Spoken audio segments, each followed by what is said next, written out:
अब दोस्तों हमें पढ़ना है यूनिट एंड डायमेंशन। क्लियर है? देखिए एरर हमने पढ़ लिया, सिग्निफिकेंट फिगर हमने पढ़ लिए, अब हमको पढ़ना है दोस्तों यूनिट एंड डायमेंशन। क्लियर है? सबसे पहले तो यूनिट एंड डायमेंशन से पहले एक चीज़ हम पढ़ना चाहते हैं कि यार ये फिजिकल क्वांटिटीज़ क्या चीज़ होती है। दोस्तों हर वो चीज़ जो हम पढ़ते हैं ना फिजिक्स को डिस्क्राइब करने के लिए, वो मतलब फिजिकल क्वांटिटीज़ है। जैसे फॉर एग्जांपल हमको पढ़ना है कि भाई यहाँ से यहाँ तक जा रहा है बॉडी, तो कितना डिस्प्लेसमेंट है, मतलब फिजिकल क्वांटिटी। भाई किस वेलोसिटी से जा रहा है, किस स्पीड से जा रहा है, कितना एक्सेलरेशन कर रहा है, कितना फोर्स लगा, कितनी एनर्जी कंज्यूम हुई, ये सारे के सारे क्या है भाई साहब, ये सारे के सारे फिजिकल क्वांटिटीज है। हमें फिजिक्स के लॉ पढ़ने के लिए इस्तेमाल करते हैं। सो फिजिकल क्वांटिटी की डेफिनेशन क्या है? All quantities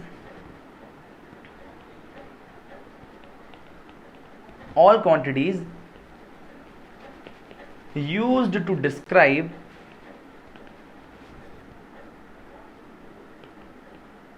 laws of physics known as physical quantities. Very simple, हाँ कुछ भी नहीं है। अरे जितने एग्जाम्पल आप लिख सको फिजिक्स में, जो जो वर्ड्स आपने पढ़ा है सब, डिस्प्लेसमेंट, वेलोसिटी एटसेट्रा एटसेट्रा, ठीक है, स्पीड में वेलोसिटी और फोर्स और ऐसी की तैसी बहुत सारी चीज़ें। I am sorry for that. Okay, बहुत सारे, बहुत जितने भी टर्म्स फिजिक्स में अपन यूज़ करते हैं सारे फिजिकल क्वांटिटीज हैं। अब दोस्तों यूनिट क्या है? देखिए क्या है कि यार किसी एक फिजिकल क्वांटिटी को हमें मेजर करना है तो कुछ हमें चीज़ें फिक्स करनी पड़ेंगी। जैसे मान लीजिए कि हमें मेजर करना है मास, है ना, हमको मास मेजर करना है ना। मान लीजिए कि ये एक हमारे पास एक ऑब्जेक्ट है, इसका हमें मेजरमेंट लेना है कि भाई इसका मास कितना है। तो भाई उसके लिए हमें कुछ एक स्टैंडर्ड यूनिट बनाना पड़ेगा यार, है ना। तो हमने क्या बनाया, स्टैंडर्ड यूनिट के तौर पर हमने 1 किलोग्राम का बाट बनाया।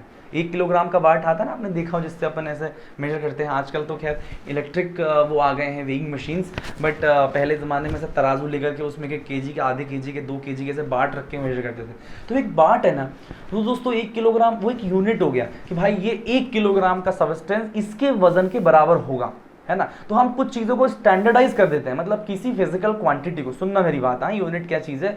यूनिट ऐसा है, किसी फिजिकल क्वांटिटी को मेजर करने के लिए हम उस फिजिकल क्वांटिटी के कुछ अमाउंट को स्टैंडर्ड मानते हैं। समझ में आई बात? उसको हम एक यूनिट मानते हैं, उसको हम जो है यूनिट्स बोलते हैं। क्लियर है? मतलब standard amount of physical quantity which is used to measure the amount of that physical quantity will be known as units. तो आप इसको लिख लीजिए, यूनिट जो है इसकी डेफिनेशन क्या होगी दोस्तों? Standard amount of physical quantity to measure it is known as units। Clear है? अब दोस्तों यूनिट तो ऐसे सैकड़ों है ना। मतलब अपने इंडिया में आपने सुना होगा भाई कि कितने इसका लेंथ मेजर करना है, ठीक है। तो देखो अपन ऐसे मेजर कर रहे हैं, ये 4 उंगली, फिर ये 4 और 2, है ना, मतलब 10 उंगली, ऐसा बोलते कि नहीं बोलते। फिर अपन मेजर करते हैं ऐसे बीते के हिसाब से, देखो ये 1 बीता से इतना छोटा है, या 1 बीता, 2 बीता, 3 बीता, ऐसे करके पढ़ते नहीं पढ़ते यार। ऐसे अपन जब क्रिकेट खेलते हैं तो क्रिकेट में भी तो अपन ऐसे कूद के एक जंप लगा के 1 कदम, 2 कदम, 3 कदम, 4 कदम ऐसे करके मेजर करते हैं। वैसे ही यूरोप में सिस्टम चलता है फुट का और पाउंड का, 1 फुट, 2 फुट, 3 फुट, पाउंड, ये सारी चीज़ें चलती हैं। वैसे ही अमेरिका में जो है मीटर, सेकंड और इस टाइप से सब जगह अलग अलग सिस्टम्स हैं, है ना। मेजरमेंट की यूनिट्स सब ने अपनी अपनी बना रखी है ना, सब ने अपना अपना यूनिट बना रखा है। भाई अमेरिकन 1 मीटर मानते कि इतना लेंथ 1 मीटर बोलेंगे, है ना। फिर यूरोप में वो इतना फीट है ना, 1 फीट इतना हो जाएगा। हमने बोला 4 अंगुल, हमारे 4 उंगली के बराबर की लेंथ को हम उसको 4 अंगुल बोलेंगे। क्लियर है? इस टाइप से। तो देखिए कुछ यूनिट्स की सिस्टम जो है स्टैंडर्ड जो है, मतलब स्टैंडर्ड नहीं, सबसे फेमस सिस्टम, यूँ तो हर लैंग्वेज में, हर मतलब कंट्री में अपना अलग अलग सिस्टम हो सकता है कुछ मतलब चीज़ों को मेजर करने के लिए, लेकिन कुछ स्टैंडर्ड सबसे ज़्यादा फेमस है। CGS सिस्टम दोस्तों, सेंटीमीटर, ग्राम और सेकंड वाला सिस्टम। FPS सिस्टम है ना, फुट, पाउंड और सेकंड वाला सिस्टम। उसके बाद MKS सिस्टम होता है, मीटर्स, किलोग्राम और सेकंड। ये MKS सिस्टम अमेरिकन सिस्टम था, जिसको फिर मॉडिफाई करके हम एक स्टैंडर्ड इंटरनेशनल सिस्टम को ना आज के ज़माने में फॉलो करते हैं, उसको SI यूनिट्स बोलते हैं। क्या बोलते हैं दोस्तों? SI units. और ये लगभग MKS के बराबर ही, कुछ थोड़े बहुत मॉडिफिकेशंस हैं। और इसमें हम उसको लेंथ को मीटर्स में मेजर करते हैं, वेट को किलोग्राम्स में, टाइम को सेकंड में मेजर करते हैं। और आज भी दोस्तों हम पूरी फिजिक्स जो है हम दोस्तों इसी SI यूनिट के आधार पर हम पढ़ेंगे, है ना।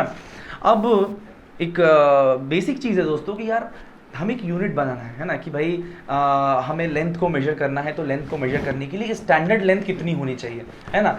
वैसे के वैसे दोस्तों अपने पास टोटल जितनी फिजिकल क्वांटिटीज़ हैं उसमें से 7 फिजिकल क्वांटिटीज़ ऐसी होती हैं जो फंडामेंटल होती है, जैसे लेंथ, है ना। लेंथ एक ऐसा फिजिकल क्वांटिटी है जिसको मेजर करने के लिए या जिसको पढ़ने के लिए हमें किसी दूसरे क्वांटिटी की आवश्यकता नहीं है। लेंथ तो लेंथ होता है भाई, है ना। सेम टू सेम मास है, टाइम है, ये सारी चीज़ें। मास तो भाई मास होगा ना यार, है ना, समझ आती है बात। मास तो द्रव्यमान है उस चीज़ का भाई साहब। फिर उसके बाद हम पढ़ेंगे भाई टाइम को भी मेजर करने के लिए हमें किसी और फिजिकल क्वांटिटी की बिल्कुल आवश्यकता नहीं। क्लियर। तो ये सारी चीज़ें ऐसी हैं, इनको हम बोलते हैं दोस्तों फंडामेंटल फिजिकल क्वांटिटीज़। क्या बोलते हैं दोस्तों? Fundamental physical quantities. ऐसी क्वांटिटीज़ जिनको पढ़ने के लिए हमें किसी और क्वांटिटी की आवश्यकता नहीं है। नाम से ही साबित होता है, इनका नाम ही क्या है? फंडामेंटल है। ओके, तो कितनी होती है दोस्तों? लेंथ है, दूसरा मास है, तीसरा टाइम है, चौथा इलेक्ट्रिक करंट है। ध्यान से सुनना हाँ सब लोग, अपने नोट्स में आपको नोट डाउन करना है। फिर ये है टेम्परेचर, ठीक है, थर्मोडाइनमिकल, ठीक है। फिर छठा है अमाउंट ऑफ सब्सटेंस, हम मेजर करते हैं मोल से। फिर आता है सातवां ल्यूमिनस इंटेंसिटी, क्लियर, इसको हम कैंडेला से रिप्रेजेंट करते हैं। क्लियर है एक बार फिर देखिए, लेंथ को हम मीटर्स में करेंगे, मास को किलोग्राम्स में करेंगे, टाइम को सेकंड में करेंगे, इलेक्ट्रिक करंट को एम्पियर में करेंगे। याद रखना, ampere is a fundamental physical quantity. फिर टेम्परेचर को हम केल्विन में करेंगे, क्लियर है, ये भी फंडामेंटल फिजिकल क्वांटिटी है। अमाउंट ऑफ सब्सटेंस को हम मोल्स में मेजर करते हैं, क्लियर। और उसके बाद ल्यूमिनस इंटेंसिटी कैंडेला, क्लियर है। तो ये सारे। अब दोस्तों 1 मीटर हमने बोला, लेंथ को मेजर करने के लिए हम मीटर का इस्तेमाल करेंगे, तो हमें ये भी तो पता होना चाहिए कि 1 मीटर मतलब कितना, है ना, हाउ मच। तो उसके लिए दोस्तों को स्टैंडर्ड डेफिनेशन बनाइए। मैं देखो जस्ट आपको लिखना विखना नहीं है और ना ही याद करना है, लेकिन जस्ट फॉर इन्फॉर्मेशन मैं चाहता हूँ कि आप इस डेफिनेशन को पढ़ो एक बार, है ना। देखो 1 मीटर की डेफिनेशन क्या है? Metre is the length of path, है ना। किसका लेंथ है? पाथ लेंथ है। Travelled by light in a vacuum during a time interval of 1/299792458 of the seconds. मतलब इतने सेकंड में, 1 इतने इतने इतने सेकंड्स में लाइट ने जितना डिस्टेंस ट्रेवल किया, that is the standard length, और उस लेंथ को हम 1 मीटर बोलेंगे, है ना। वो हमने मेजर कर डाली। 1 मीटर लगभग इतना साइज के बराबर होता है, और थोड़ा सा इतना साइज, इतना साइज जो है 1 मीटर लेंथ के बराबर होता है लगभग। तो लाइट जो है 1/2 इतने टाइम में जो है लाइट इतना डिस्टेंस ट्रेवल करेगा, और इस डिस्टेंस को हम क्या बोलेंगे दोस्तों? इस डिस्टेंस को हम बोलते हैं 1 मीटर, क्लियर है। तो ऐसे सारे जो है लेंथ, मास, टाइम, इलेक्ट्रिक करंट और ये सारे सातों आपको याद होने चाहिए, और सबकी अपनी अपनी डेफिनेशन है। ये स्क्रीन पर देखिए साथ के साथ दिख रहे हैं, आप वीडियो पॉज करके सारे डेफिनेशंस पढ़ सकते हैं। या देखिए मैं इसको जूम करके दिखा देता हूँ, ये देखिए इधर से आप सारे जो हैं डेफिनेशंस पढ़ सकते हैं, और चाहें तो नोट कर सकते हैं, but I don't think so कि भाई आपको नोट करने की आवश्यकता है ना, कभी नहीं पूछेगा, ये डेफिनेशन बिल्कुल ऐसी ही है। चलिए, अब दोस्तों हमने देखा कि फंडामेंटल फिजिकल क्वांटिटीज़ हो गई, ठीक है। इनकी यूनिट्स भी हमने पढ़ लिया कि हम मीटर्स है, टाइम्स सेकंड कर रहे हैं, फिर किलोग्राम्स पढ़ रहे हैं, फिर एम्पियर, केल्विन, मोल और कैंडेला, क्लियर है। अब दोस्तों कुछ फिजिकल क्वांटिटीज़ है जो डेराइव्ड हैं, जैसे फॉर एग्जांपल मैं वेलोसिटी की बात करूँ, तो वेलोसिटी इज इक्वल टू क्या होता है दोस्तों? Length per unit time, clear है कि नहीं है, कि भाई कितना डिस्टेंस अपॉन टाइम, इसको अपन वेलोसिटी, डिस्प्लेसमेंट अपॉन टाइम, इसको अपन वेलोसिटी बोलते हैं। तो देखिए ये जो वेलोसिटी है ये लेंथ और सेकंड से मिलकर बना है कि नहीं। लेंथ क्या है दोस्तों? ये फंडामेंटल क्वांटिटी है, सेकंड भी फंडामेंटल क्वांटिटी है। तो मैं इसको ऐसे मेजर कर सकता हूँ, देखिए मीटर पर सेकंड, ऐसा अपन मेजर कर सकता हूँ, या ऐसा लिख सकता हूँ मीटर सेकंड पावर -1, ऐसा लिख सकता हूँ, नहीं लिख सकता हूँ। तो देखिए ये जो वेलोसिटी है ये 2 फंडामेंटल फिजिकल क्वांटिटी से मिलकर बना है कि नहीं बना है ना। तो ऐसे जितने भी फिजिकल क्वांटिटीज होते हैं उन सबको जो है दोस्तों हम डिराइव करके उन 7 के अलावा 7 फिजिकल फंडामेंटल फिजिकल क्वांटिटीज को छोड़ दिया जाए, तो बाकी सारे फिजिकल जो अपनी क्वांटिटीज है वो सारी डिराइव्ड ही होती हैं। आप देखिए मैंने स्क्रीन पर यहाँ पर 40 की लिस्ट लगाई है, हो तो और भी सकती हैं, बट 40 ठीक है ना, आई एम सॉरी। सो अभी के लिए सिर्फ अपन 40 को ही देखते हैं, clear.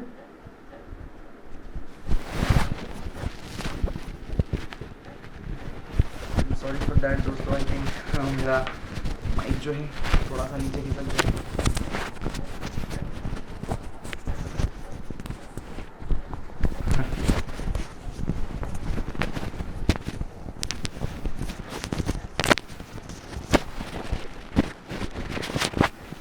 Okay, so let's continue. I am sorry for that, interruption थोड़े बहुत हो जाते हैं यार। ओके, सो मैं यहाँ बात कर रहा हूँ कि भाई हमारे पास 40 ऐसी डिराइव्ड फिजिकल क्वांटिटीज है जो मैं स्क्रीन पर आपको दिखा रहा हूँ, ये देखिए, है ना।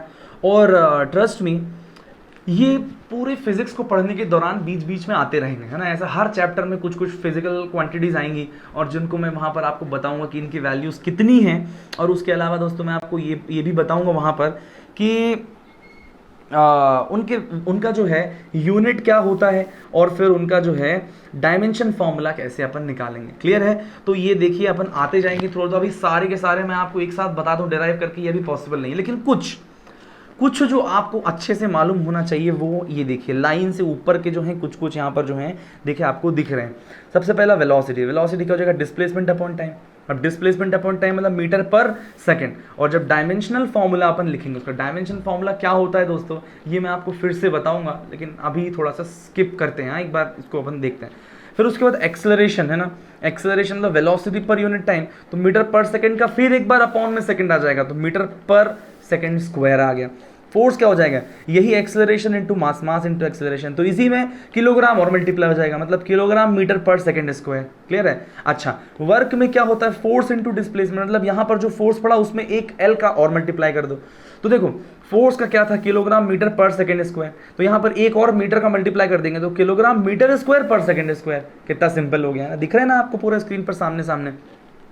और वर्क और एनर्जी दोनों सेम होते हैं, है ना, वर्क एनर्जी दोनों लगभग सेम होते हैं। क्लियर है? फिर उसके बाद दोस्तों पावर क्या होता है, पावर होता है फोर्स इनटू डिस्टेंस, तो बिल्कुल फोर्स इनटू डिस्प्लेसमेंट वर्क जैसा ही आ जाएगा, न्यूटन मीटर या तो फिर किलोग्राम मीटर स्क्वायर पर सेकंड स्क्वायर। समझ में आई बात? तो ये देखिए, बाकी हैं तो बहुत सारे, अपन सारे डिस्कस नहीं कर सकते, बट आपकी स्क्रीन पर है, मैं धीरे धीरे चला देता हूँ, आप चाहो तो लिख लो।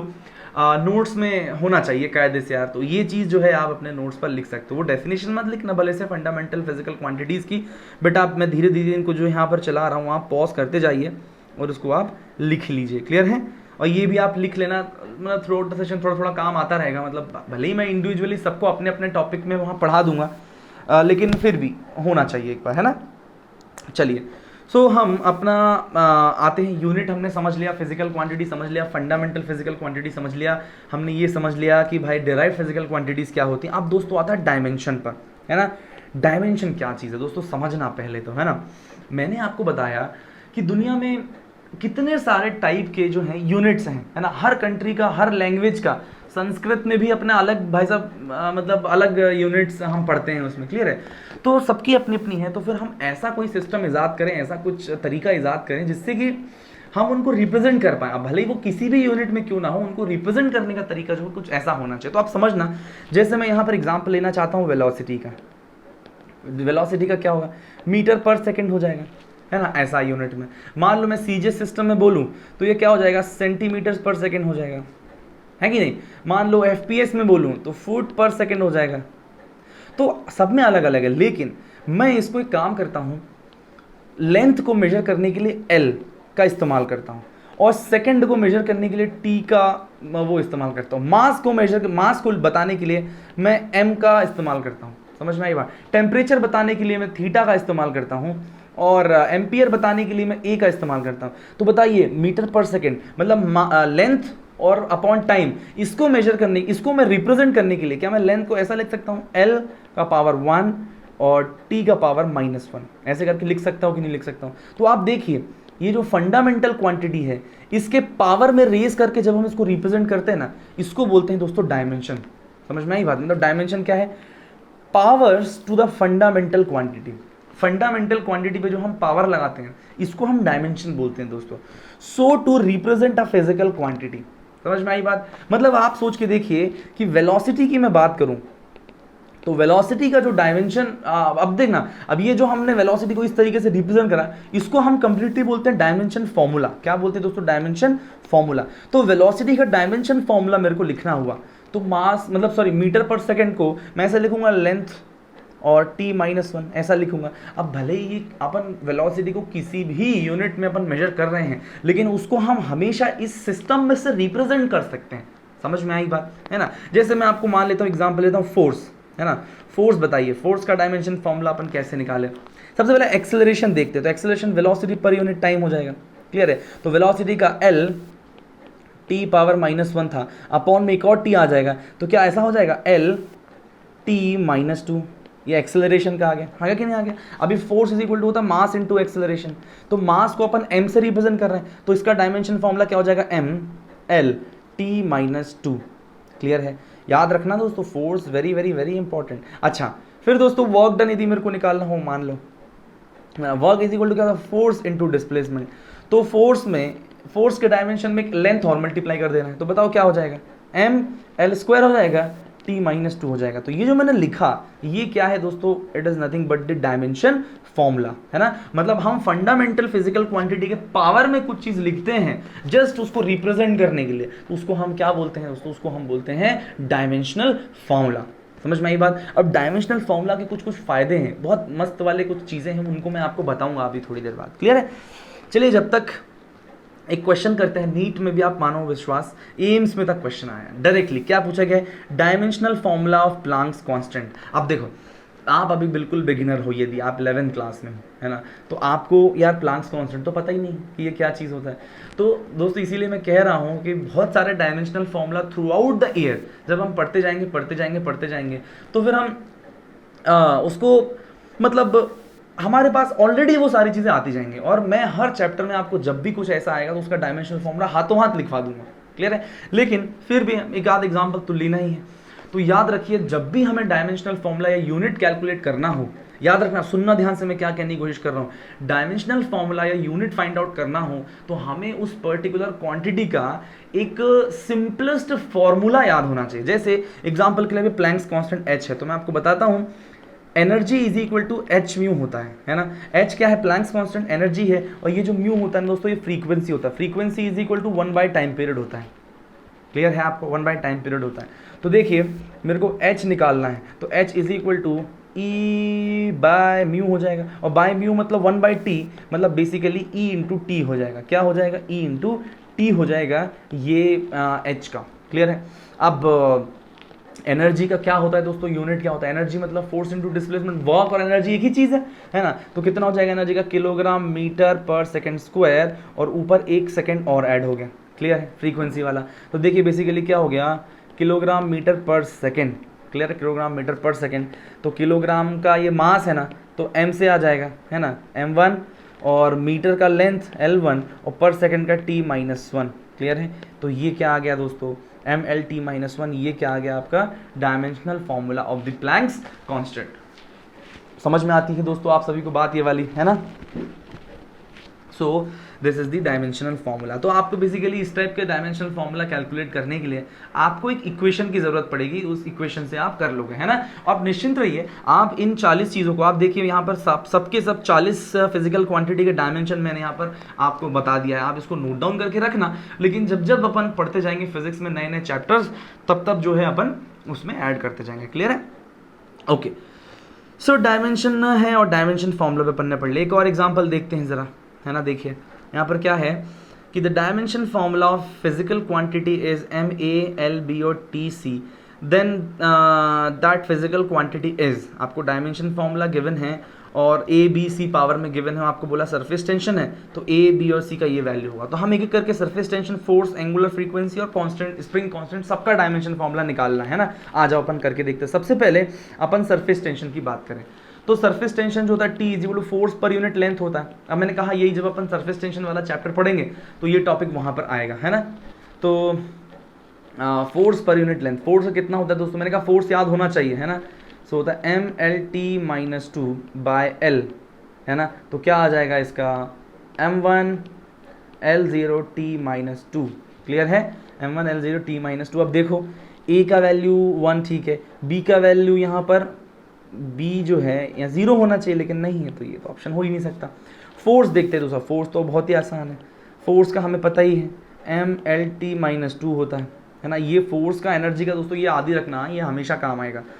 तो M का A का ये 1 होना चाहिए, B 1 होना चाहिए, और C जो है -2 होना चाहिए, गलत है ये भी।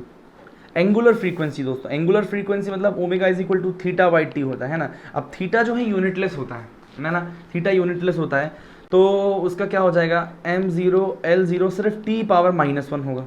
तो देखिए A0 B0 T-2, तो this is the correct answer.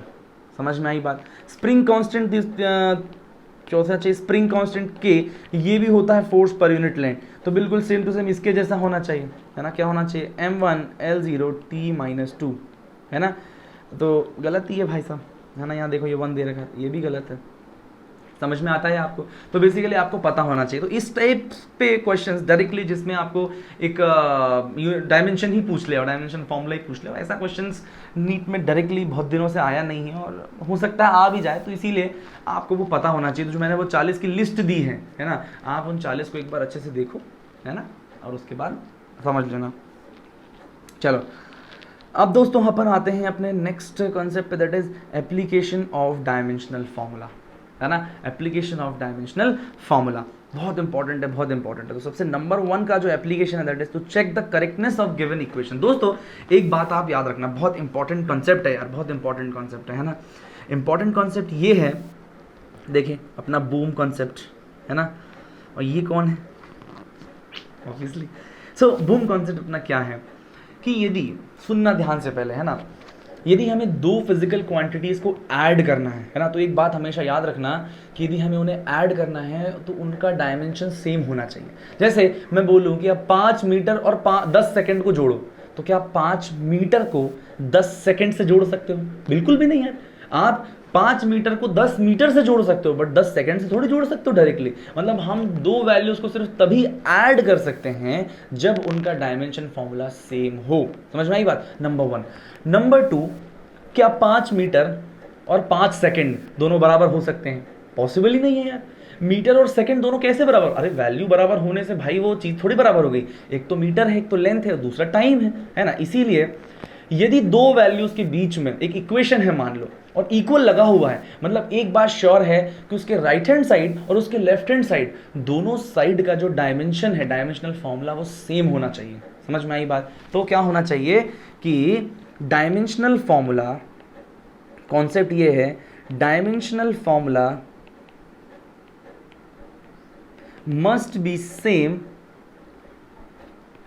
On both right hand side and left hand side of a given equation।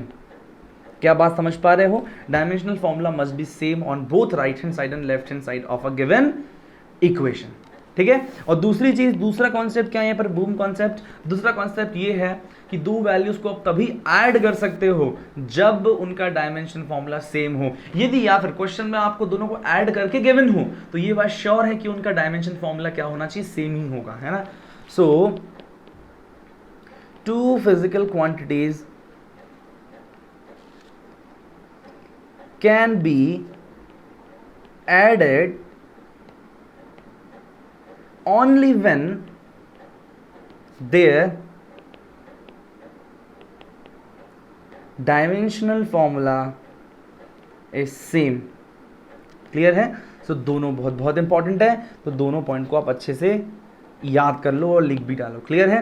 तो हम इस तरीके से क्या फाइंड आउट कर सकते हैं, इस तरीके से to check the correctness of given equation. अब देखिए हमको इक्वेशन गिवन है, क्लियर है, तो इक्वेशन गिवन है, तो इसमें हमें चेक करना इक्वेशन सही है कि नहीं। इसका मतलब जो ये लगा हुआ है, इसके राइट हैंड साइड, है ना, और उसके लेफ्ट हैंड साइड, दोनों साइड जो डायमेंशन बराबर होना चाहिए। अच्छा, और दूसरी बात, इस पूरे टर्म को अपन ने इस पूरे टर्म से जोड़ा है, इसका मतलब ऐड किया हुआ है, तो इन दोनों का भी डायमेंशन फॉर्मूला सेम होना चाहिए। मतलब इसका डायमेंशन फॉर्मूला, मतलब एक बार समझना, है ना, एस का डायमेंशन फॉर्मूला, डायमेंशन फॉर्मूला को रिप्रेजेंट करने के लिए हम ब्रैकेट का यूज करते हैं ना, इसका डायमेंशन फॉर्मूला, यूटी का डायमेंशन फॉर्मूला और हाफ ए टी स्क्वायर का डायमेंशन फॉर्मूला सबका सेम होना चाहिए। अब एस बताइए क्या है दोस्तों, एस तो देखो डिस्टेंस है, तो उसका डायमेंशन m0 l1 और t0 हो जाएगा। दोस्तों जब m और t नहीं होना तो उसके पावर में 0 लिखते हैं। क्लियर है? सो m0 l1 और t0 ये। अब ut का देखते हैं दोस्तों क्या है, ये तो देखो डायमेंशन फॉर्मूला ऑफ s है ना। ut का डायमेंशन फॉर्मूला क्या हो जाएगा, u क्या है दोस्तों, u जो क्या है, डिस्टेंस पर यूनिट टाइम, है ना, तो u का क्या हो जाएगा, mt-1, और यहाँ पर t जो है t1 आ जाएगा। तो अल्टीमेटली ut का क्या आ जाएगा, सॉरी हाँ, not m, u for metre पर सेकेंड ना, तो यहाँ पर लेंथ आएगा ना दोस्तों, बिल्कुल सही। तो यहाँ पर क्या आ गया, l और t0। क्लियर है? m भी 0 ही आएगा। फिर उसके बाद half A T square, acceleration क्या हो दोस्तों, है ना, मीटर पर सेकेंड स्क्वायर, तो ए टी स्क्वायर दोस्तों, हाफ तो देखो कांस्टेंट है, उसका कोई मतलब नहीं है ना, कांस्टेंट का डायमेंशन फॉर्मूला कुछ नहीं होता। सो ए टी स्क्वायर, कॉन्स्टेंट मतलब डिजिट का, एक सिंगल डिजिट का कोई डायमेंशन नहीं होता, क्लियर है। ए टी स्क्वायर, एक्सेलरेशन मतलब लेंथ टी माइनस टू, और यहाँ टी स्क्वायर लगा हुआ है तो टी स्क्वायर, तो अल्टीमेटली क्या हो जाएगा ये M zero L T zero, है ना। तो देखिए सबका डायमेंशन सेम है कि नहीं, ये ए टी का डायमेंशन भी ये है और इसका डायमेंशन भी वही है, मतलब एल पावर वन, सबका एल पावर वन ही है ना, और लास्ट में ये डिस्टेंस का, समझ में आई बात, सबका डायमेंशन सेम है। अब यहाँ पर देखो यार, यहाँ पर टाइम का तो टी ही आएगा dimension, under root L by G का डायमेंशन क्या आना चाहिए, एल बाई जी, एल देखिए लेंथ है और जी क्या है, लेंथ पर second square T minus two है, इसका अंडर रूट लगना है, समझ में आई बात। तो डायमेंशन क्या हो जाएगा दोस्तों, देखो एल से एल तो ये कैंसिल, टी माइनस टू जाके टू प्लस टू बन जाएगा और उसका रूट मतलब सिर्फ टी आ जाएगा। तो देखिए क्या राइट हैंड साइड और लेफ्ट हैंड साइड दोनों का डायमेंशन सेम आ गया कि नहीं आ गया, क्लियर है। तो ये हमें इक्वेशन की करेक्टनेस। दोस्तों मैं आपको एक इंपॉर्टेंट चीज़ बताता हूँ, डायमेंशन का इस्तेमाल बहुत सही तरीके से किसी क्वेश्चन में कर सकते हैं नीट में। मान लो आपको है ना ऐसा कुछ नीट के पेपर में कुछ क्वेश्चन ऐसा आ गया बढ़िया वाला, है ना, मान लो ऐसा कुछ क्वेश्चन आ गया कि जिसमें आपको फाइंड आउट करना है कि भाई लेंथ है, करंट है और ये है, तो बताइए वेलोसिटी कितनी होगी, तो velocity is equal to A square B square something something करके 3-4 ऑप्शन गिवन है। तो आप है ना उस ऑप्शन में जाके आप पूरा कैलकुलेट करने की बजाय डायमेंशन फॉर्मूला लगाओ और देख लो right hand side is equal to left hand side किस ऑप्शन में हो रहा है, और जिस ऑप्शन में हो जाएगा ये चीज़ देखना वहाँ पर आ जाएगी। अब दोस्तों मैं यहाँ क्वेश्चन के फॉर्म में एग्जांपल देके नहीं बता रहा हूँ, लेकिन आप निश्चिंत रहिए, ऐसा question through out the session कई बार आएगा जब मैं आपको ये बताऊंगा कि हाँ ये क्वेश्चन डायमेंशनल फॉर्मूला से करेक्ट हो सकता है, ठीक है। चलिए सो कॉन्सेप्ट आपको समझ में आया। पहला वाला एप्लीकेशन क्या था कि हम गिवन इक्वेशन की करेक्टनेस को जांचें, है ना, कि right hand side is equal to left hand side है कि नहीं, क्लियर है। और यदि इक्वेशन हमें गिवन है कि भाई ये इक्वल है तो राइट हैंड साइड और लेफ्ट हैंड साइड का बराबर होना ही पड़ेगा। और दूसरा कॉन्सेप्ट जो हमने पढ़ा यहाँ पर कि भाई दो वैल्यूज को हम सिर्फ तभी ऐड कर सकते हैं जब उनका डायमेंशन फॉर्मूला क्या हो, सेम हो। बहुत बढ़िया दोस्तों, नेक्स्ट क्वेश्चन पर आते हैं। देखिए यहाँ पर बढ़िया बढ़िया वाले क्वेश्चन है ना। देखिए if x is equal to at plus bt square where x is in meter and t is in r, then unit of b will be, x is equal to क्या है, at plus bt square। तो देखिए right hand side और left hand side दोनों side का dimension बराबर होना चाहिए कि नहीं चाहिए, तो हमको b का चाहिए ना, मतलब dimension formula of x is equal to B T square का डायमेंशन फार्मूला होना चाहिए कि नहीं होना चाहिए, है ना, बिल्कुल से इक्वेशन गिवन है। तो देखिए मेरे को पता है x जो है लेंथ है तो उसका l आ जाएगा, और टाइम को जब मैं यहाँ पर लेकर आऊँगा तो अपॉन टी स्क्वायर तो ऊपर लाऊंगा तो t माइनस टू हो जाएगा, है ना, तो ये हो जाएगा b का डायमेंशन। समझ में आती है बात आप, है ना, इन दोनों का डायमेंशन सेम होना चाहिए, है कि नहीं, क्लियर। तो मैंने यहाँ पर b का डायमेंशन निकाला, t को इधर पर लेकर आ गया तो हमको क्या मिल गया, x अपॉन टी का स्क्वायर मतलब l t minus two, so this is the dimension of b। समझ में आई बात। अच्छा डायमेंशन लेकिन हमसे पूछा यूनिट है, तो बताओ कितना आ जाएगा यार, x upon T square, x तो है मीटर में दे रखा है और t स्क्वायर r में, तो मीटर पर आर स्क्वायर, ठीक है, मीटर पर आर का स्क्वायर, या यूं कहूँ मीटर r का पावर माइनस टू, ये x का यूनिट हो जाएगा, ठीक। चलिए अब दोस्तों नेक्स्ट यहाँ पर एक कहानी है दोस्तों, यहाँ पर एक चीज अपन को गया, suppose refractive index mu is given. देखो refractive index mu, refractive index क्या होता है दोस्तों मुझे बताइए आप। रिफ्रैक्टिव इंडेक्स मतलब होता है कि velocity of light in a medium upon velocity of light in a vacuum, मतलब v बाई सी। दोस्तों refractive index nothing but a ratio, मतलब जब भी हम दोस्तों रेशियो की बात करें, रेशियो मतलब क्या चीज़, अपन ने दो फिजिकल क्वांटिटी को डिवाइड कर दिया है ना, जैसे कि रिलेटिव डेंसिटी। रिलेटिव डेंसिटी आपको मालूम है कि क्या होता है, रिलेटिव डेंसिटी मतलब density of any substance upon density of water. तो जब अपन डेंसिटी को डेंसिटी से डिवाइड करेंगे तो यूनिट सारा कैंसिल हो जाएगा। तो दोस्तों जब भी हम रेशियोज की बात करते हैं, किसी भी टाइप का रेशियो हो, है ना, हर केस में रेशियोज जो है हमेशा यूनिटलेस और डायमेंशनलेस होता है। So this is the here a new boom concept, है ना। बूम कॉन्सेप्ट क्या है यहाँ पर कि भाई रेशियोज आर ऑलवेज डायमेंशनलेस, है ना। जैसे एक दो रेशियो का एग्जांपल मैंने दिया आपको कि यार जैसे एग्जांपल के तौर पर रिफ्रैक्टिव इंडेक्स हो गया, है ना, फिर यहाँ पर रिलेटिव डेंसिटी हो गया, ठीक है, उसके बाद अपने को हो गया स्ट्रेन हो गया, है ना। ऐसे बहुत सारी चीज़ें और भी हैं छोटी छोटी, तो मैं आपको आने वाले टाइम में धीरे धीरे जो है वो बताता रहूँगा। क्लियर है। तो भाई ये जो है ratios are always dimensionless. दोस्तों यहाँ पर देखिए इस इक्वेशन में हमने एक डायमेंशन लेस क्वांटिटी को इक्वेट किया, मतलब इसके इधर मैं अलग से भी लिख ही लेता हूँ, mu is equal to A plus B by lambda square. Clear है। तो इस इक्वेशन के राइट हैंड साइड पे और लेफ्ट हैंड साइड पे दोनों का जो है डायमेंशन सेम होना चाहिए। अब दोस्तों ये तो म्यू है रिफ्रैक्टिव इंडेक्स, है ना, इसका मतलब राइट हैंड साइड का भी सब कुछ डायमेंशन लेस होना चाहिए। क्लियर है। अब देखो यहाँ मैंने ए को ऐड कर रखा है बी बाय लेमडा स्क्वायर से, तो ए का डायमेंशन और बी बाय लेमडा स्क्वायर का भी डायमेंशन सेम होना चाहिए, मतलब सारे डायमेंशन लेस होने चाहिए। समझ में आई बात, सारे डायमेंशन लेस होना चाहिए। तो म्यू का डायमेंशन यदि ऐसा है दोस्तों, म्यू का डायमेंशन यदि है m0 l0 t0, अब डायमेंशन लेस है ना, तो सब 0 0 0 है, तो ए का डायमेंशन भी क्या हो जाएगा m0 l0 t0। क्लियर है। फिर b बटे लेमडा स्क्वायर का डायमेंशन भी क्या हो जाएगा m0 l0 t0। समझ में आई बात, अरे क्लियर है कि नहीं। तो अकेले लेमडा को इधर पर लेके चले जाओ तो b का डायमेंशन क्या हो जाएगा लेमडा स्क्वायर का डायमेंशन। अब लेमडा क्या होता है दोस्तों, इट इज वेवलेंथ, गिवन है कि नहीं, lambda is wavelength, lambda is basically length, तो b का डायमेंशन क्या हो जाएगा सिर्फ m0 l स्क्वायर t0। समझ में आई बात। सिर्फ l स्क्वायर भी लिख सकते थे, लेकिन ठीक है, लिखने का स्टैंडर्ड तरीका यही होता है कि m l t को हम साथ में लिखें। क्लियर। चलिए उसके बाद दोस्तों हम आते हैं नेक्स्ट पॉइंट पर, दैट इज हाँ लेकिन क्वेश्चन पूरा नहीं हुआ अभी।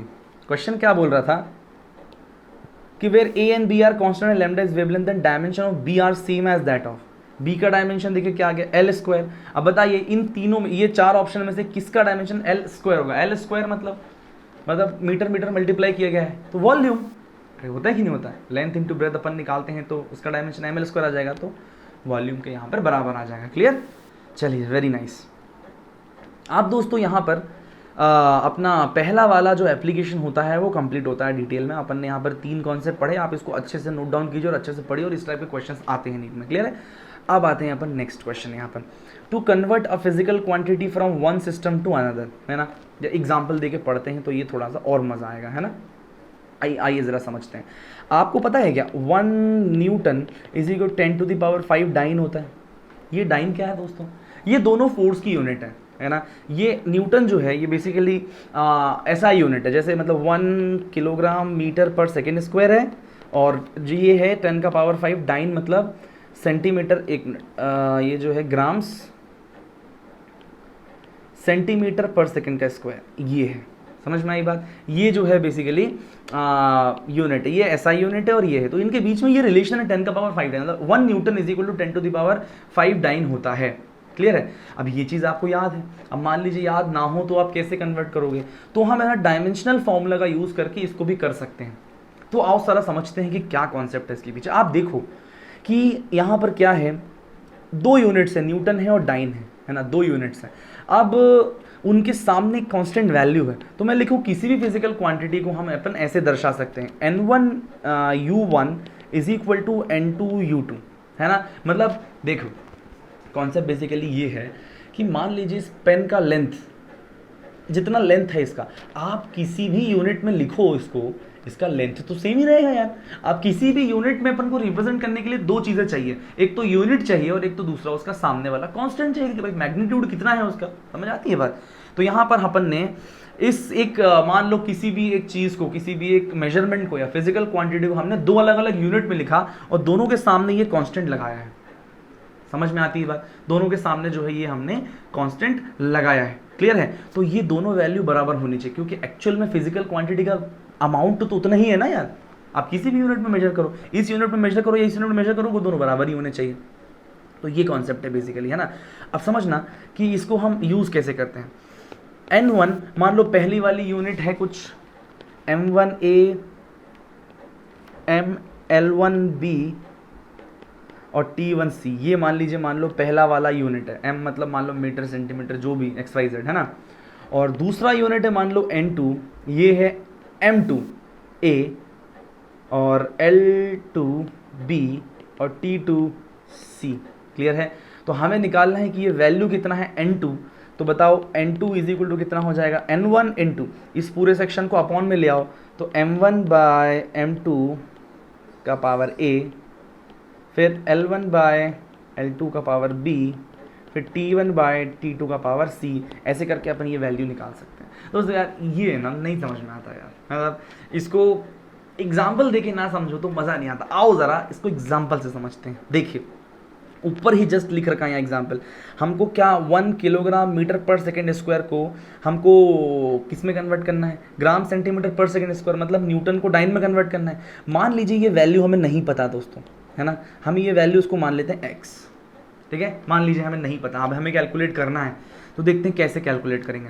हमें x कैलकुलेट करना है ना, ये तो हमें देखना है कि 1 किलोग्राम में कितना x होता है, तो दोनों का ये कांस्टेंट वैल्यू और दोनों की यूनिट, x कैलकुलेट करना, तो x को एक साइड ले आओ तो हमें क्या मिलेगा, ग्राम सेंटीमीटर को इधर पर लेके जाओ, 1 इंटू किलोग्राम पर ग्राम, और यहाँ पर मीटर पर क्या आ जाएगा, सेंटीमीटर, क्लियर है, और क्या आ जाएगा, सेकेंड अपॉन सेकेंड का स्क्वायर। समझ में आई बात। आप इसको सॉल्व कीजिए तो आपको क्या मिलेगा, किलोग्राम में क्या होता है बताओ, 1000 ग्राम्स अपॉन ग्राम, क्लियर है। यहाँ मीटर में कितना होते हैं, 100 सेंटीमीटर अपॉन सेंटीमीटर, क्लियर है, और सेकंड से सेकंड तो कैंसिल ही हो गया। तो x इज इक्वल टू देखोगे यहाँ पर ग्राम से ग्राम, ग्राम से ग्राम कैंसिल होगा, 10 टू दी पावर 3 या 10 टू दी पावर 2, तो 10 टू दी पावर 5 हो जाएगी। देखिए हमें x का वैल्यू मिला कि नहीं मिला।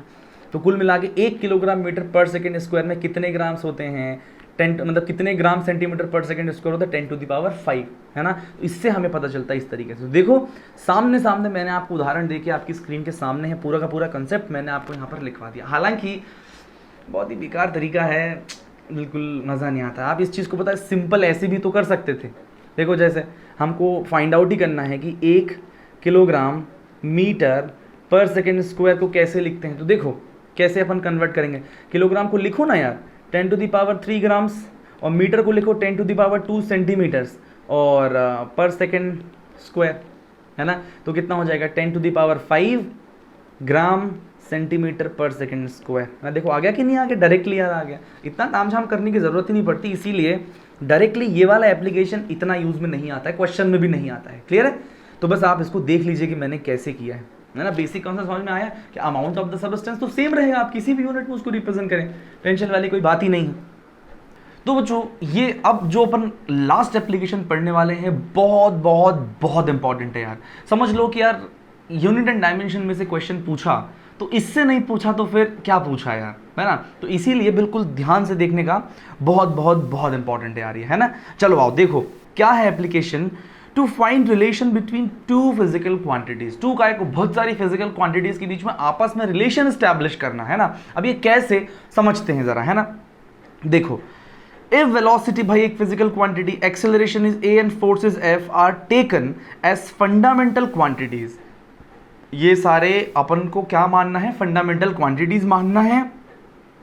The dimension of Young's modulus would be, मतलब हमें यंग्स मॉड्यूलस का क्या निकालना है, डायमेंशन फॉर्मूला निकालना है इन टर्म्स ऑफ वी, ए और एफ। तो क्या बताओ ये चार यंग्स मॉड्यूलस हो गया या वेलोसिटी, एक्सेलरेशन और फोर्स हो गया, ये सारे के सारे अलग अलग फिजिकल क्वांटिटीज हैं कि नहीं, और हमें इनके बीच में क्या स्टैब्लिश करना है, रिलेशन स्टैब्लिश करना है by application of unit and dimension. बहुत इंपॉर्टेंट दोस्तों, मैं बार बता चुका हूं कि यदि क्वेश्चन आया तो बहुत पॉसिबिलिटीज है कि इसमें से क्वेश्चन आएगा, ठीक है। चलो आओ तो इसको जरा समझो कि तो find relation between two physical quantities.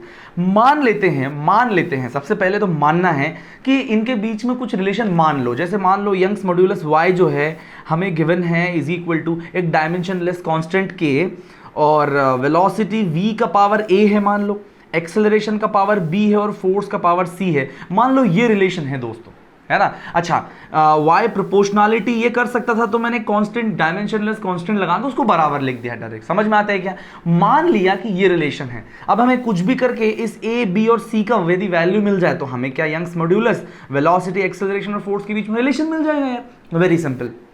तो हमें दोस्तों ये करना है। तो इसके पहले कि हम कंपेयर करें, हमें पता है कि राइट हैंड साइड और लेफ्ट हैंड साइड का डायमेंशन हमेशा सेम होना चाहिए, तभी ये इक्वालिटी वैलिड है, अदरवाइज वैलिड नहीं है। तो हमें यही करना है, हमें राइट हैंड साइड और लेफ्ट हैंड साइड का जो है हमें डायमेंशन को इक्वेट करना है। समझ में आता है क्या।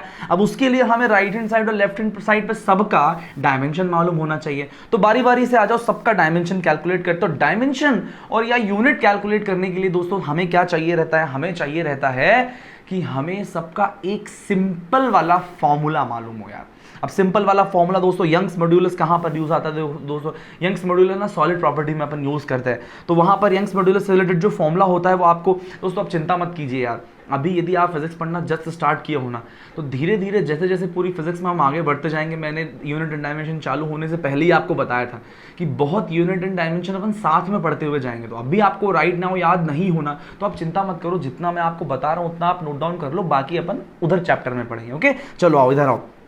तो सबसे पहले दोस्तों यंग्स मॉड्यूलस का जो फॉर्मूला होता है आपको याद होना चाहिए, फोर्स पर यूनिट एरिया मतलब stress is equal to Young's modulus delta L by A strain, ये रिलेशन होता है। Stress is equal to Young's modulus into strain, ये रिलेशन होता है। अब डेल्टा एल भी लेंथ, एल भी एन, तो ये देखो इधर तो भाई ये डायमेंशन लेस हो गया क्योंकि ये रेशियो है, बता चुका हूं कि रेशियो हमेशा डायमेंशन लेस होता है। ओके, तो यंग्स मॉड्यूलस का डायमेंशन कुछ नहीं होगा, फोर्स का डायमेंशन अपॉन एरिया का डायमेंशन। समझ में आया कि नहीं? तो बताओ फोर्स का डायमेंशन क्या होगा, M L T minus two, अबे यार जग जाहिर है याद होना चाहिए, और एरिया का एल का स्क्वायर, तो इस हिसाब से एल का स्क्वायर ऊपर जाके -1 हो जाएगा, तो -2 हो जाएगा बेसिकली। तो अपन को जो यंग्स मॉड्यूलस का डायमेंशन मिलेगा वो क्या मिलेगा, m1 l -1 t -2। समझ में आता है, ये यंग्स मॉड्यूलस का मिल गया। क्लियर है? अब आते हैं दोस्तों अपन वेलोसिटी पर। क्लियर है? वेलोसिटी का यार सबको मालूम है लेंथ पर यूनिट टाइम, तो क्या हो जाएगा यार l t -1। फिर एक्सेलरेशन क्या होता है, एक्सेलरेशन का डायमेंशन क्या होगा दोस्तों, अरे वेलोसिटी पर यूनिट टाइम मतलब इसी में अपॉन टाइम एक और हो जाएगा, तो l t -2 हो जाएगा। और फोर्स का क्या होता है दोस्तों, है ना, यहां तो अपन को बहुत स्पेस चाहिए, चलो हाँ जी, तो फोर्स का डायमेंशन क्या हो जाएगा, मास इनटू एक्सेलरेशन, तो इसी में m l t -2। समझ में आता है, तीनों का डायमेंशन मिल गया हमें। अबे हाँ या ना? अब हमने ये देखो यहाँ रिलेशन ऐसी लिखी थी k ये का पावर ये v b और ऐसा c x y z, है ना, तो यंग्स मॉड्यूलस का डायमेंशन जो है is equal to should be क्या होना चाहिए, v का डायमेंशन का पावर a का डायमेंशन का पावर b और फोर्स का डायमेंशन का पावर c, ये दोनों side left hand side is equal to right hand side बराबर होना चाहिए, नहीं होना चाहिए, है ना। तो बताओ यंग्स मॉड्यूलस का डायमेंशन क्या मिला था हमें, l -1 t -2। क्लियर है? अब हमें निकालना है राइट हैंड साइड का डायमेंशन। क्लियर है? तो देखो v का डायमेंशन l t -1 था कि नहीं था, इसका पावर a होना चाहिए। दोस्तों बहुत ज़रूरी है इस टाइप के क्वेश्चन में आप बिल्कुल धैर्य के साथ हर छोटे छोटे वैल्यूज़ को देख के समझ के फिर रखो।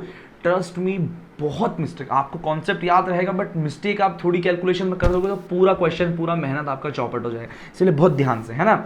एक्सेलरेशन क्या है दोस्तों, l t -2 का पावर b, फिर फोर्स क्या था, m l t -2 का पावर c।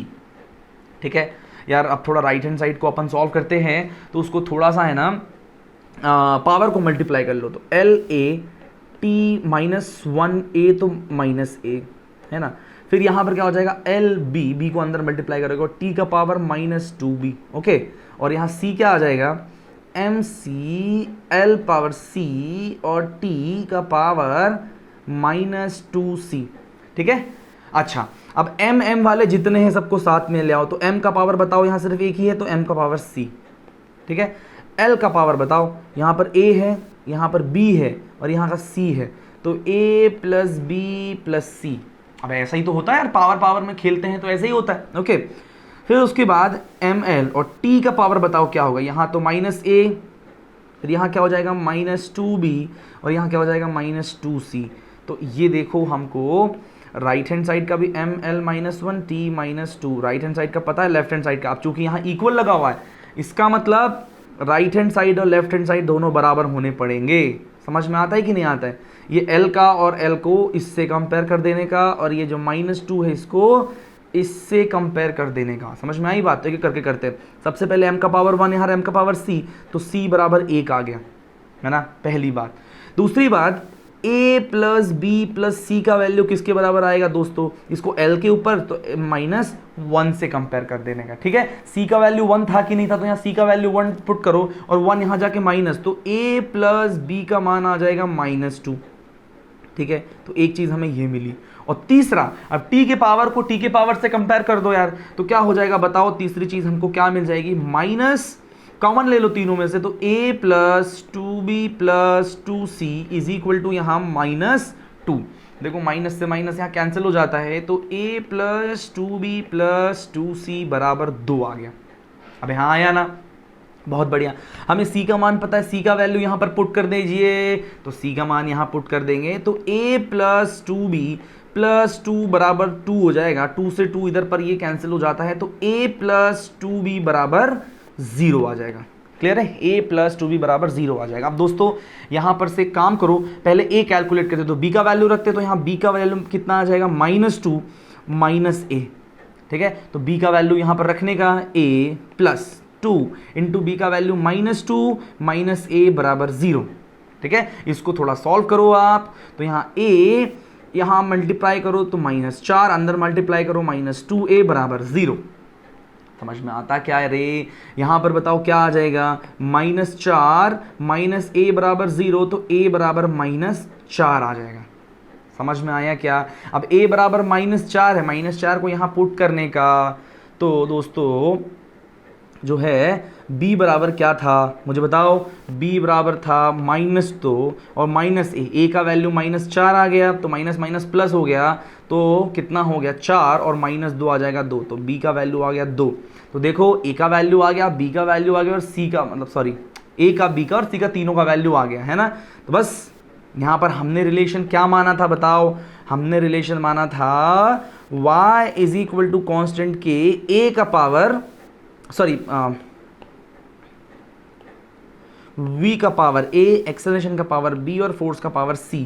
अब हमें a b c तीनों का वैल्यू पता है, a जो है -4 है, तो यहाँ पर रखो y is equal to constant के v का पावर -4, a का पावर b कितना है 2 और f का पावर c है तो 1, तो this will be your relation between y। तो देखा आपने कितने सही तरीके से हमने क्या किया, अननोन क्वांटिटीज थी, कुछ भी तो था, मतलब फोर्स वेलोसिटी के बीच में कोई भी एक रिलेशन निकालने का बोल दिया, तो ये भैया आंसर आ गया।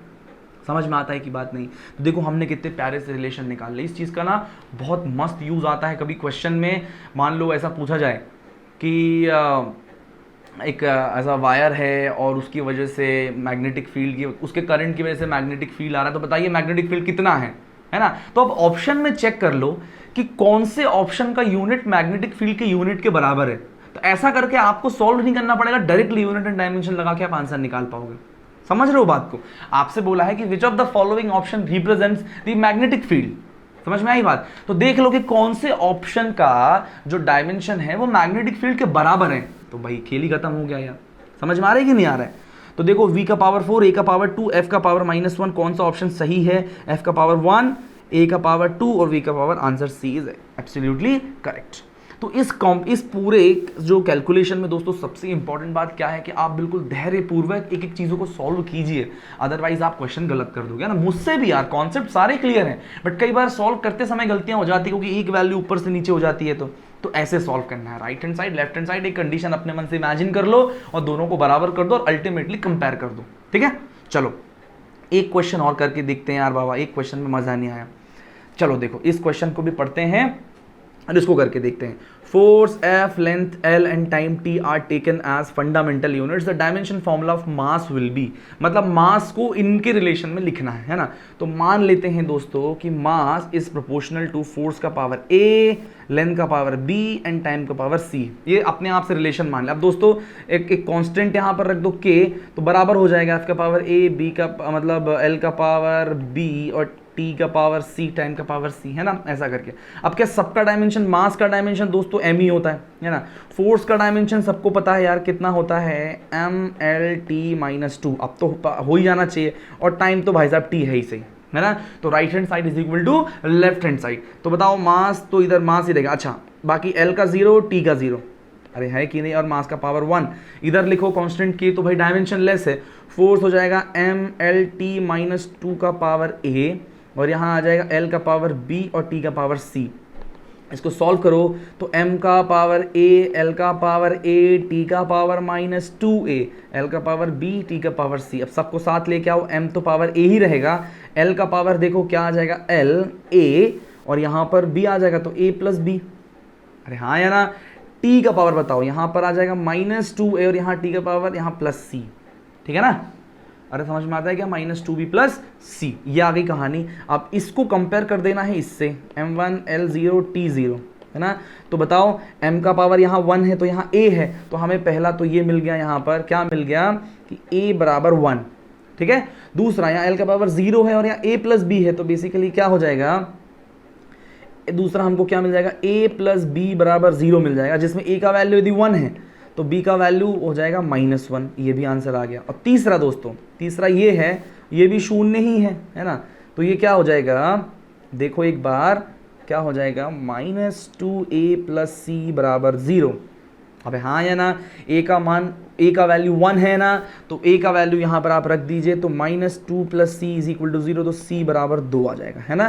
तो a बराबर 1, b बराबर -1 और c is equal to 2। Clear है, बहुत बढ़िया। तो यहाँ पर रिलेशन क्या हो जाएगा मुझे बताओ, यहाँ पर रिलेशन क्या हो जाएगा, mass is equal to constant के, फोर्स का पावर a था, a का वैल्यू 1 है ना, फिर लेंथ का पावर b था तो b का वैल्यू है -1, और t जो है, t इसका पावर c था, तो ये आ जाएगा आंसर, है ना, f1 l-1 और t स्क्वायर, ये ठीक है, ये बिल्कुल सही आंसर है। समझ में आता है कि आपको एक खुद से पहले रिलेशनशिप मान लो और उसके बाद ऐसा तामझाम कर देने का, समझ में आया क्या, बहुत बढ़िया। अब ये दोस्तों एक और सेम टू सेम, ये देखो जो भी दोस्तों सॉल्यूशन है ना, आप है ना नोट्स पे नोट डाउन करोगे सारे क्वेश्चंस को, क्लियर कट, ठीक है। चलो अब आ जाते हैं तीसरा क्वेश्चन, फंडामेंट, एक मोमेंटम, एरिया एंड टाइम किसके रिलेशन में निकालना है, एनर्जी के साथ। तो energy is equal to constant के, मोमेंटम का पावर a ले लो, एरिया का पावर b ले लो और टाइम का पावर c ले लो, और वापस left hand side is equal to right hand side, वही कहानी बार बार। तो मैं इसको नहीं करवाऊंगा, ये आपके लिए एक होमवर्क की तरह है, इसको आप खुद करके लाओगे, क्लियर है। चलिए बहुत बढ़िया। अब दोस्तों नेक्स्ट इज ये क्वेश्चन, देखो बहुत प्यारा क्वेश्चन है। रिलेशन गिवन है p where p is pressure, a alpha by beta, है ना, एक्सपोनेंशियल का पावर -a अल्फा z बटे k थीटा, है ना। अब इसमें कौन क्या क्या चीज़ है, कौन क्या क्या चीज़ है दोस्तों, देखो एक बार, है ना, यहाँ पर p is pressure, z is distance, ये है z डिस्टेंस, है ना, k is Boltzmann constant, k is Boltzmann constant, ठीक है। फिर उसके बाद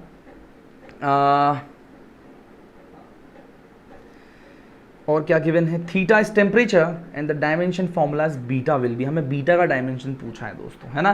बहुत प्यारा क्वेश्चन है यार, अपने आप में बहुत अच्छा क्वेश्चन है, बहुत अच्छा क्वेश्चन है ना। मैं चाहता हूँ नीट में ऐसे क्वेश्चन आए, है ना। Pressure P is equal to alpha by beta, है ना, और something is given in the power of exponential. तो one boom concept is exponential की पावर x y z कुछ भी हो, ये एक्सपोनेंशियल हमेशा डायमेंशन लेस होता है। समझ में आई बात, क्या होता है दोस्तों, एक्सपोनेंशियल थोड़ा डायमेंशन लेस होता है, ठीक है। और जो एक्सपोनेंशियल के पावर में होता है ये भी ओवरऑल डायमेंशन लेस होता है। क्या होता है, डायमेंशन लेस। तो ये कॉन्सेप्ट आपको याद रहेगा क्या, पूरा एक्सपोनेंशियल भी डायमेंशन लेस होता है और एक्सपोनेंशियल के पावर जो रहता है वो भी पूरा का पूरा डायमेंशन लेस होता है, मतलब कुछ भी हो, समझ में आई बात। तो यहाँ बेसिकली एक्सपोनेंशियल चूंकि डायमेंशन लेस है, तो इसका मतलब क्या होगा कि हमें किसका डायमेंशन निकालने का बोला, बी का, बीटा का, है ना। तो बीटा का डायमेंशन जो होगा वो क्या हो जाएगा, अल्फा का डायमेंशन और अपॉन प्रेशर का डायमेंशन। समझ में आई बात। तो प्रेशर का डायमेंशन तो दोस्तों निकालना आसान है, हमें अल्फा का डायमेंशन चाहिए, ये कैसे निकालें बताओ। अल्फा तो गिवन भी नहीं है क्वेश्चन में, क्या है।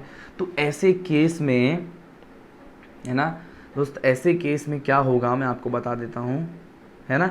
ऐसे केस में पहले हमें अल्फा का निकालना पड़ेगा, वो कैसे निकालें। अब देखो यहाँ एक्सपोनेंशियल की पावर क्या गिवन है, अल्फा जेड बटे के थीटा, अबे है कि नहीं।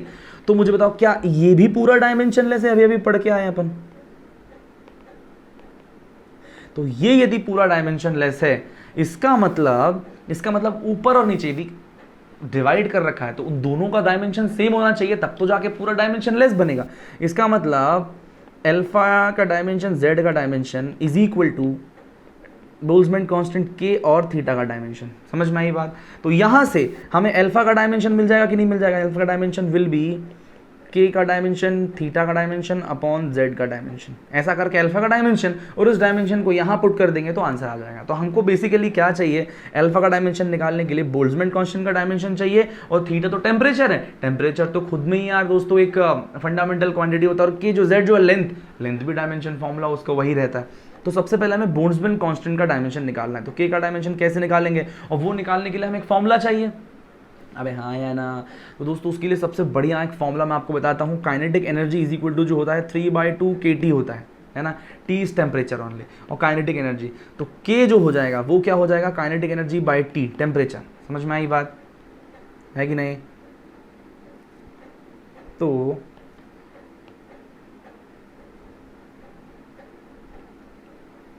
है ना, ओके। तो दोस्तों यहाँ पर वापस काइनेटिक एनर्जी का डायमेंशन क्या होता है, mL² T - 2 याद होना चाहिए, है ना, और टेम्परेचर का डायमेंशन होता है थीटा, ठीक है।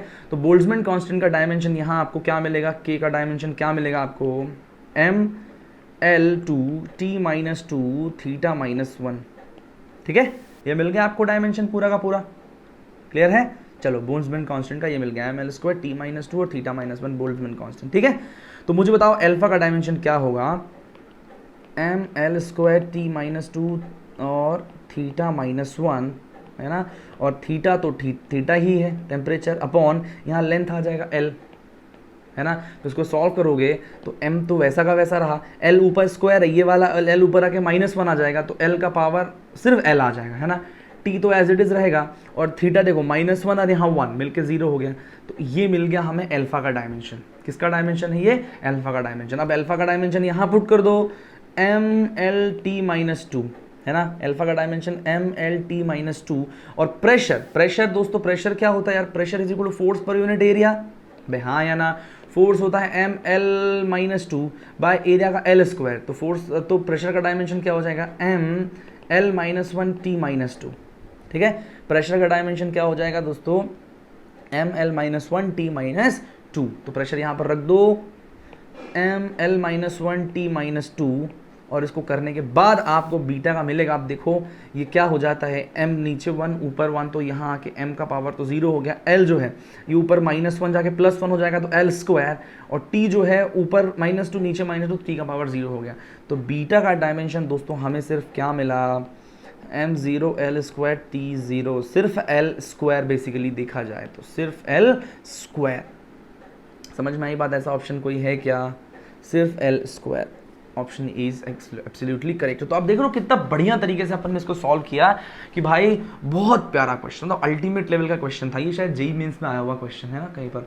खैर, the relation pressure is equal to alpha by beta exponential का power -α/z upon k theta, clear है। तो वहाँ अपन को जैसे जैसे निकालना था बिल्कुल अपन ने वैसे वैसे कर लिया। तो बस यहाँ पर एक इंपॉर्टेंट कॉन्सेप्ट ये याद रखना है ना, बूम कॉन्सेप्ट अपना क्या है अभी इधर का, कि एक्सपोनेंशियल पूरा का पूरा डायमेंशन लेस होता है, और उसके बाद एक्स वाई जेड जो उसके ऊपर एक्सपोनेंशियल के पावर कुछ भी क्यों ना हो वो भी डायमेंशन लेस होता है, और इस पे बेस्ड क्वेश्चन आपको फॉर श्योर मिलेंगे, ठीक है। तो यहाँ पर दोस्तों आपका एरर, यूनिट एंड डायमेंशन भी कंप्लीट होता है। तो आई होप आपको ये पढ़ के बहुत मजा आया होगा। एंजॉय करो, खूब सारा पढ़ो, and very all the best, है ना, खूब सारा पढ़ो। Thank you so much.